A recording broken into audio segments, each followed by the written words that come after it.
Hi, this is a demo of the Greater Sydney Urban Development Program dashboard. In this demo, I'm going to run you through the different pages we have on our dashboard, as well as give you some information on how to navigate the tool. The first page you'll land on when you click on our dashboard is the overview page. This is a high-level executive summary about key statistics on housing activity and supply in Greater Sydney. What you'll see is the page is broken up into these different cards. Each card may have one or multiple visualizations within it. At the top, there'll be an explanation of what's being displayed, as well as an eye icon. You can hover over that eye, and it'll give you some additional information as to what's being displayed in that card. Everything here is interactive, so you'll see that I can click on different headings and use parts of the visualizations as I go through to change what's being shown. For instance, I can click on Approvals to update the map to show approvals, and Medium Growth Scenario to show our medium growth scenario from our Sydney housing supply forecast. I can also filter the figures and graphs on the page by clicking on a LGA in the map, for instance, Blacktown. I can then cancel that by clicking off. I can filter using one of the drop-down boxes, for instance, picking the Eastern City District, use the eraser button to reset, or I can use the selection tools in the top left-hand corner of the map, for instance, the lasso tool, to click on the map, draw an area, click again to complete, and that'll select all of the areas I've highlighted. If while you're playing around with the tool, you ever find yourself stuck, there's a reset or filters button. You can click on that, and that'll fix everything up. Other useful buttons on this page to be aware of is the help button in the top right-hand side. You can click on that, and that will provide you some information on the dashboard and some definitions, and then click back to take you back to where you were previously. Down the bottom, there's a link back through to the website. There's some data caveats and a disclaimer, a data dictionary button, a download data button, which links you through to data.newsouthwales to access the data behind the dashboard. At the moment, we only have completions data available on there, as well as a share feedback button, which takes you through to a Microsoft form where you can provide feedback on any issues you've been having, suggestions or questions you may have about the dashboard. Other areas on the overview page, as well as completions information, are housing activity and supply tab, market trends, population, and greenfield housing activity and supply. I'll go into these in more detail in their respective pages. Lastly, as you're using the dashboard, if you think a graph is particularly small or hard to read, what you can often find is if you hover over the graph, a focus mode button will appear. Click on that button, and it'll make the graph full screen. You can then click back to report to go back to where you were previously. So that's the overview page. Moving on to housing supply. The housing supply page is all about our Sydney housing supply forecast. You can view the housing supply forecast at different geographies, whether that's smaller geographies like suburbs, SA2, or Greenfield, or at our high-level local government area forecast. You can also compare different scenarios, our high growth scenario, our medium growth scenario, and our low growth scenario. And again, it's worth noting that all of this is interactive and filterable just by using the map. So you can select a specific LGA, for instance, ride, and see how completions and the forecast compare by changing the scenario.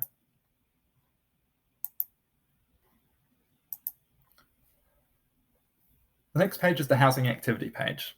This is all of the detailed information we have on housing approvals and completions.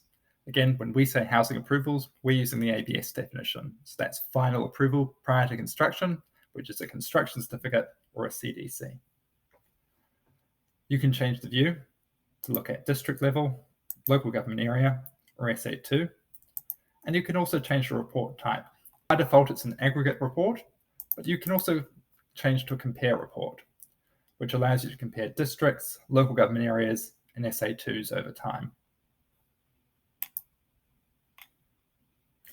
As well as having a map and some graphs, we also have a table of data at the bottom of the page. This is for people who want to actually just access the numbers. Again, by using focus mode, We can make this full screen, and we can drill down into districts, LGAs, and even dwelling types.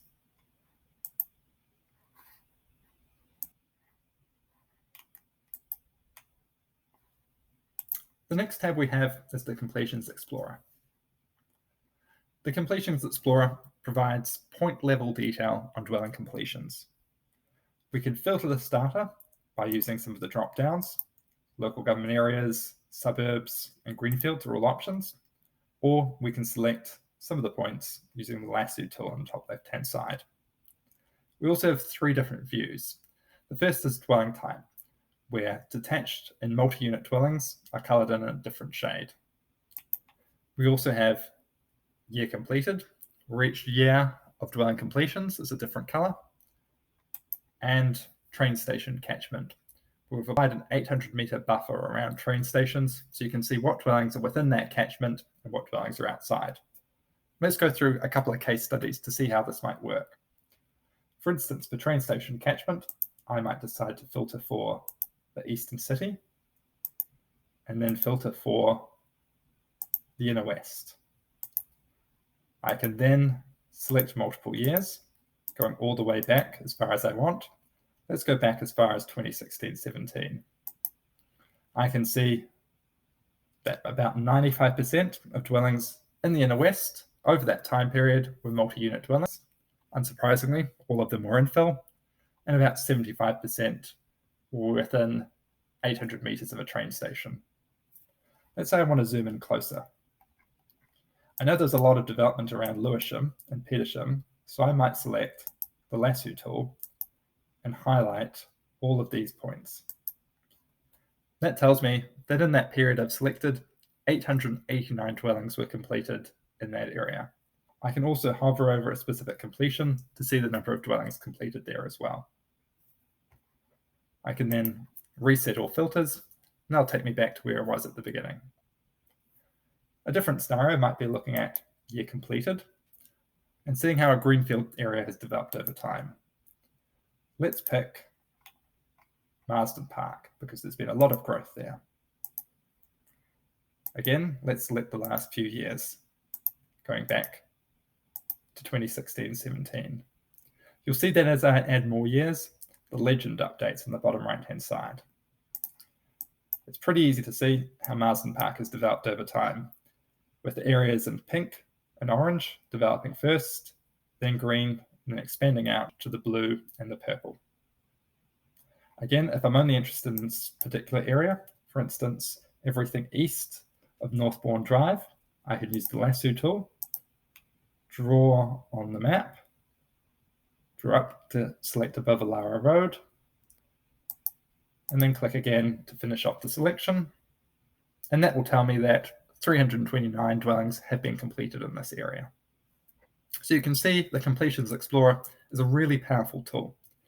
However, it's worth noting that consistent with the New South Wales Government's open data policy, we're providing this data available to download, and you can access that through the download data. The next page available is the Greenfield Snapshot page. The Greenfield Snapshot page has a lot of really detailed information, so it's worth using the eye icons to understand a lot about what's going on here. To make this a bit easier, let's walk through a case study. I'm going to pick Oran Park for this case study. So, Oran Park. What can we see using the Greenfield Snapshot page? Well, first of all, we can see that 63% of lots released by developers have been sold, which implies that there's a decent amount of lots available for someone who's looking to buy one. We've also got this number, initial dwelling potential. By hovering over the eye icon, we get a bit of an explanation, but essentially this is an estimate of the total number of dwellings that could be completed over the life of the precinct. So for Oran Park, that's about 7,500 dwellings.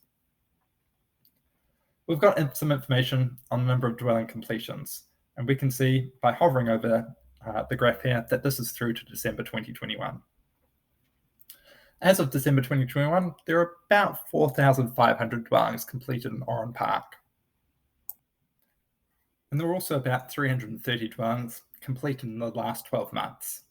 So that tells us through to December 2020, there are about 4,200 dwellings completed. We also have the development pipeline of 2,400 dwellings. This is at various stages of development, and it's as of December 2020. But if we add these two numbers together, 2,400 dwellings in the pipeline and about 4,200 dwellings completed as of December 2020, remember that's that 4,500 figure minus 330, that takes us through to about 6,600 dwellings, which shows that Oran Park is a decent way through development, but there's still some remaining capacity available for further development in the precinct. And again, all of this information is available in the data table at the bottom of the page. The market trends data provides some high-level information on sales prices and rental prices at the district level.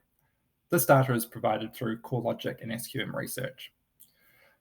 This can give some information as to what's the demand side of the housing supply and demand equation.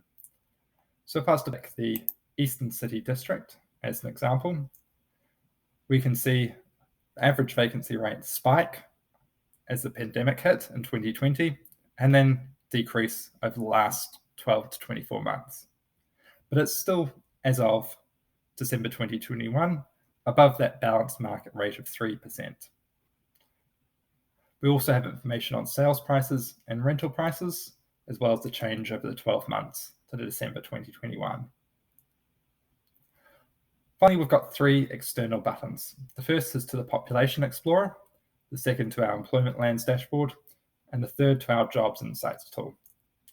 As they're outside of the Greater Sydney Urban Development Programme dashboard itself, I'm not going to run through them in these demo, but they're external tools which allow you to drill down into these topics into a lot greater detail.